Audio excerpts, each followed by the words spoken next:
They've been horribly treated.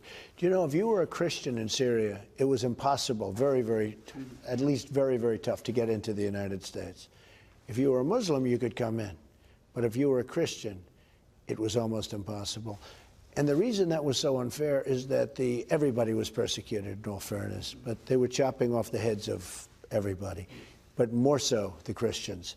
And I thought it was very, very unfair.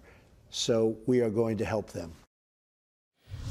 Jim Sciutto is out front. All right, Jim, obviously he's saying here Muslims were permitted entry, Christians were not. Is that true?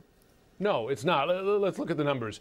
Let's look, first of all, refugees coming to the U.S. from all over the world, Muslim versus Christian, this in 2016. So in 2016, the number's about even 38,901 Muslim, 37,521 Christian. This is from around the world. Typically, we're told by Pew Research that there are far more Christians than Muslims. This year, the number of Muslims ticked up because you had so many people leaving Syria, and the vast majority of those refugees leaving Syria are Muslim.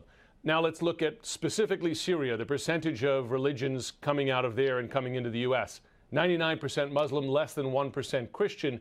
But to be clear, the population of Syria is almost not exclusively, but the vast majority of people are Muslims. Latest numbers we have, 93% of the population is Muslim, 5% Christian. And I should note that in recent years, many of the Christians have fled that country because of the dangers that Donald Trump is talking about, and most of them are concentrated around the Damascus area. So Donald Trump is implying, actually he's more than implying, he's saying in a statement that the U.S. made it more difficult for Christians to come in than Muslims. The fact is the U.S. does not look at religion. It does not give Christian or Muslim a benefit. It looks at the status of the refugee. And the reason you have more Muslim refugees coming from Syria is that there are more Muslim refugees trying to flee Syria, not because the U.S. has imposed some sort of advantage on Muslim versus Christian there.